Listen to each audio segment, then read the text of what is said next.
Government forces regain البياض mountain in المشيريف frontier in Maghreb. Houthi rebels prepare lists of Yemeni expatriates to blackmail their families.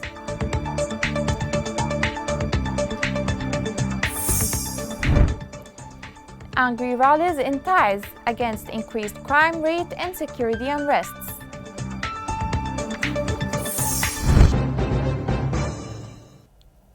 Welcome to Yemen Today TV. This is the English news with me, Roshan Fouad. In Maghreb, government forces backed by national resistance recapture El Abyad mountain in El Mushayrif frontier. Today morning, government forces carried out attack on Houthi sites. Sources stated that battles fought by the army backed alongside the national resistance ended with the death of a number of Houthis and the recapture of El Abyad Mount and nearby sites. In the same context, artillery of the government forces launched multiple strikes targeting militia group and gatherings that were held up in the trenches of one site. These victories come within the continuous battles waged by the government forces and the resistance in El Mushayrif front between Maghreb and El Bayda. On a different frontier, joint forces responded to Houthi attacks in El Durahimi south of Hodeidah. Military sources said that the Houthi militia targeted villages in El Durahimi with heavy mortar shells while responding with focused strikes that caused casualties in the Houthi hideouts and inflicted losses among them.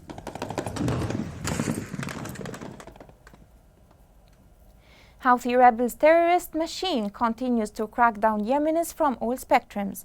This brutal crackdown targeted not only people under their control, but seems to have reached Yemenis in diaspora in an unprecedented step the militia started against making lists of citizens outside Yemen as to know their opponents in order to file fabricated accusations against them. More on this story is within this report. The crime of Houthis have crossed all boundaries. This is evidenced in Yemen, especially in the Houthi-controlled parts of the country where there are already 20 million on the brink of a disaster. The Houthi militia, in a new draconian measure, asked officials in the districts and in the villages under their hold to list Yemeni expatriates who left the country. The rebel militia asked officials to prepare lists including name of the expatriates, their destinations, addresses and the years they will spend outside the country. The Yemeni government, on its part, described the new measure by Houthis as an extension of the repression forced upon the people of Yemen by those rebels. Officials in the government said that the Houthis are following a policy of retribution against Yemeni people who are unluckily under their grip. The rebellious militia, backed by Iran, looks at blackmailing expatriates through leveling pressure on their families and through threatening them by confiscating their properties, claiming that they are refusing to side with them and are supporting the national forces instead. The Houthi crackdown is not new. Same suppressive action was made before, especially with Yemeni expatriates in the United States. Houthis threatened to punish expatriates' relatives and to seize their properties in Yemen unless they give donations for Houthis' activities. Alarm was raised in light of these steps taken by Houthis. Human rights activists warned that any abuse to Yemeni expatriates would hammer the last nail in the coffin of the Yemeni economy because the exchanges sent back home by those Yemenis abroad are the last window of hope for those remaining inside the country. This window for money helped the country to avoid the scare of famine for 6 years of war when there were no salaries paid, coupled with a decline of economy, a depreciation of the local currency and a halt in all exports and other resources that have been used to pump up the treasury. Lastly, it appears that neither those who are under the Houthis nor those who are outside as expatriates can skip the fatal machine of Houthis rebels.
In Taiz, hundreds of citizens came out in rallies that roamed the city's streets, denouncing the inaction of the civil and military authorities in front of the security chaos that the city has been experiencing for years.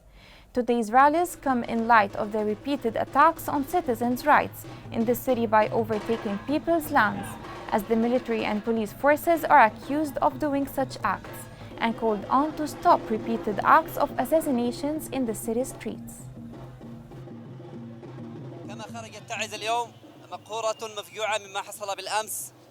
People of Taiz today came out heartbroken by what happened yesterday, as we are calling on the leadership and the security committee for the arrest of all the wanted men without exceptions, because they are more dangerous to Taiz than the Houthi militia. The army must arrest and hand over the wanted person to special authorities and give them a fair trial.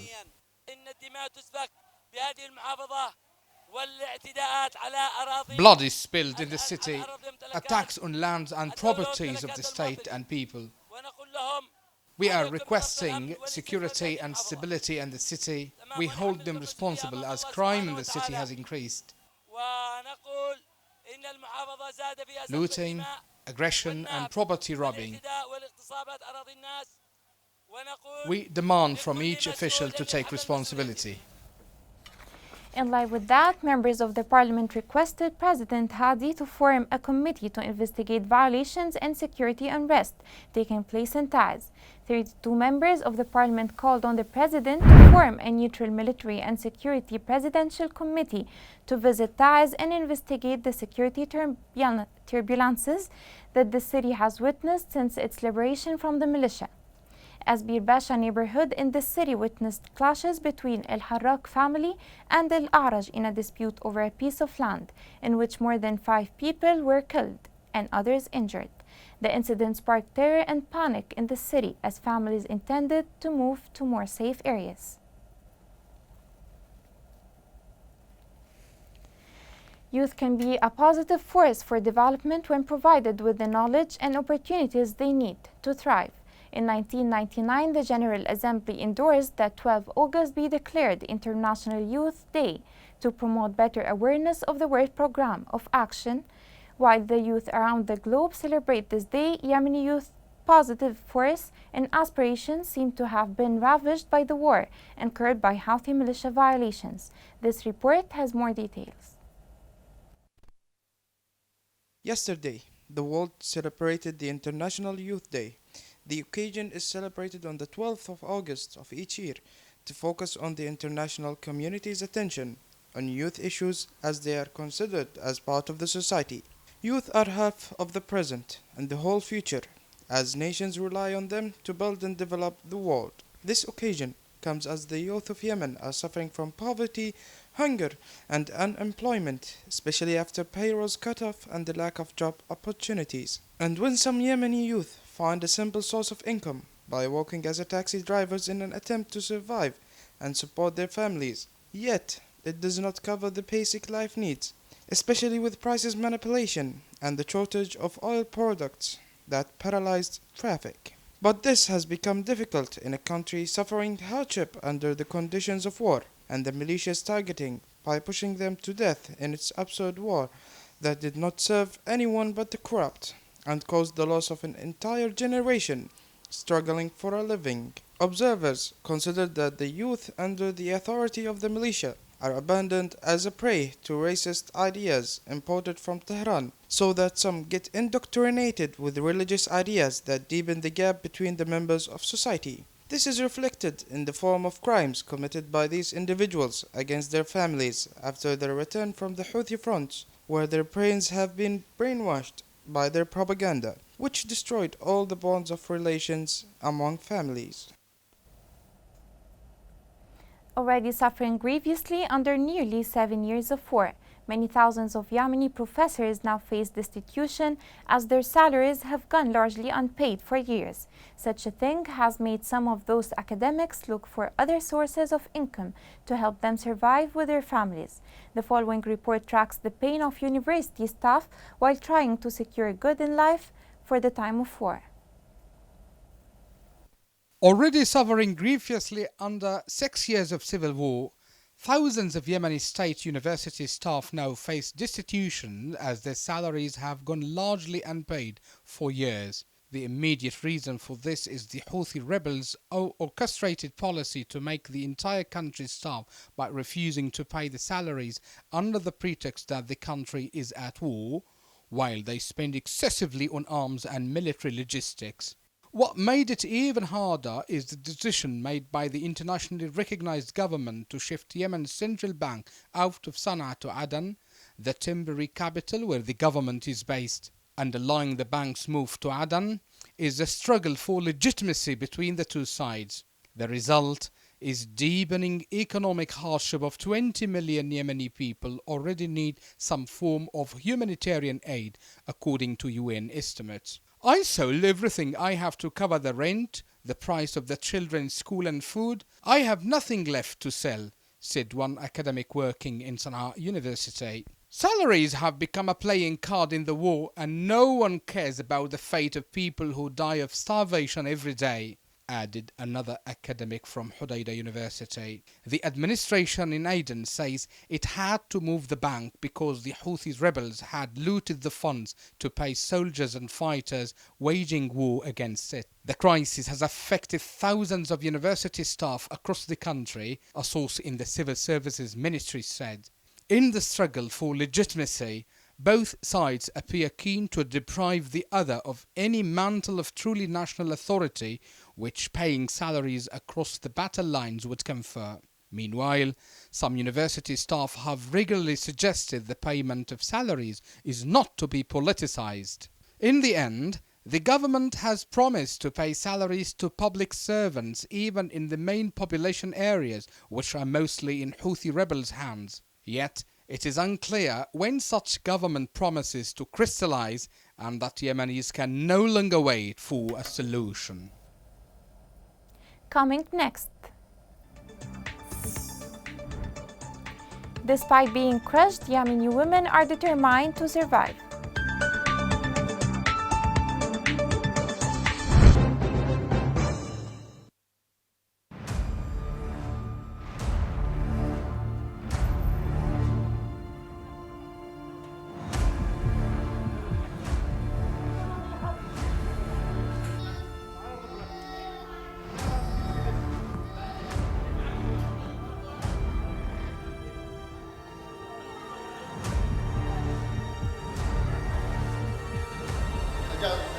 ثالثتي على منطقة الروضة استهدف الأطفال الأبرياء اللي يلعبوا في الشارع يدعي للسلام يقولوا للسلام يقتل أطفالنا يقتل أطفالنا الأبرياء.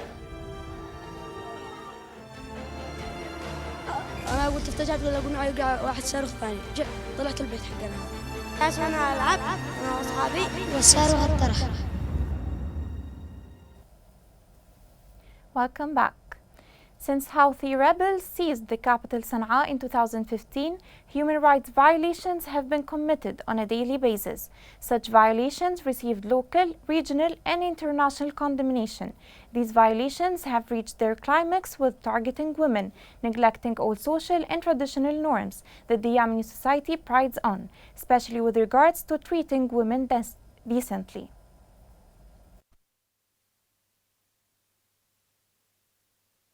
Since the Houthi militia seized the Yemeni capital Sana'a in 2015, they turned the entire country into a collective prison. This primitive group not only killed thousands of innocent civilians, but also the social structure of the Yemeni community. Women, fragile humans in a hugely conservative society, did not escape the sophisticating wheel of this backward militia. In an unprecedented step against women, the Houthi militia has informed the owners of commercial centers and pharmacies of the necessity of laying off female workers to prevent mixing and behavior contrary to the Houthi identity. Another incident of this militia violating the rights of women took place last week when the Houthi militia raided dolls displaying women's clothing in Sana'a, claiming that they were attractive idols, and imposed restrictions on the fashion of university students and transformed girls' schools into private schools for boys.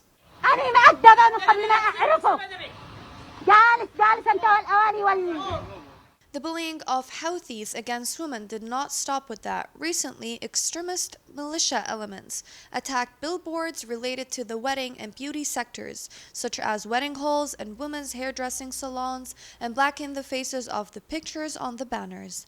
Human rights reports indicate that there is a large percentage of small businesses led by women have been suspended for violating the militia's new religious identity, which has recently been imposed. In recent years, it has prevented females from working in public parks and has practiced violations of workers in humanitarian and development institutions, and incited violence against them in mosques as they claim they are soft, intelligent tools. The partial ban on women from work drew angry reactions in Yemeni society, and activists considered them to be more terrifying films than what ISIS did in Iraq and Syria, in crimes of terrorism invisible to the world.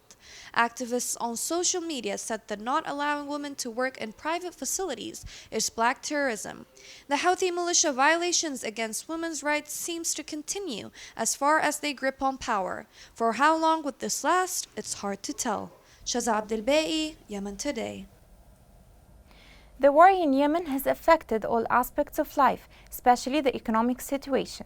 Shahira is one of thousands of lives of Yemenis who try to cope with the hardships of life, in spite of everything. It is her daily habit to go to the place where she practices her craft and displays her products at a shopping mall in Aden. Shahira is a Yemeni old lady who is good at recycling materials into new ones. She shows all her crafts she has in recycling these items, which represent the Yemeni culture and at the same time keep the environment clean. I started working in this craft 16 years ago. I am a retired teacher. I started bit by bit until I was able to do these items. They were then for a normal value because everything was cheap. I was buying things in reasonable prices, and then I was adding the value of my work. Shahira did not give up in the face of cruel conditions in her country, although she was close to the brink of poverty. With a strong determination to keep going, she was able to continue her message in order to secure a good life for her family. I earn the living of my family. I have one daughter and one son. This business plus my pension could support them. There is too the rent of the place and the money I pay to buy the material. Surely I am consumed. The Yemeni lady set a good example of a woman that strives hard to get on with humble materials in harsh conditions. I do this work in my space time. It is hard to do nothing in your space time. I do that despite my old age. Thank God, age has nothing to do with the mind that thinks and the hand that work. Shahira displays many different handmade items that are highly accepted. I am proud to know someone such as Shahira. She did not give up to retirement by staying home. She made herself tried. High prices are the difficult things that I face. High prices came suddenly as if they were a virus. We cannot buy anything. Whatever we buy for the material goes back to our basics. This spectacular Yemeni lady, Shahira, with her smile on her face, gives the people in Yemen an example of how to persist on despite of all the difficulties. In Ma'rib, the central bank branch launched a campaign to close violating and unlicensed money exchange stores. In various areas of the city, the central bank closed up to 51 exchange stores in the districts as measures taken by the bank to limit manipulation of exchange rates.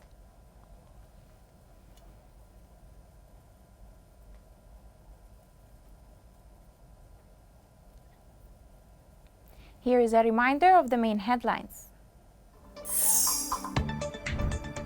Government forces regain El Baida mountain in El Mushairi frontier in Ma'rib. Houthi rebels prepare lists of Yemeni expatriates to blackmail their families.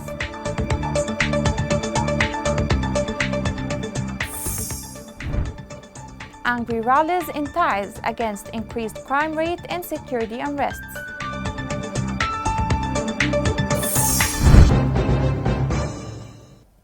That is the end of the news. Thank you for watching.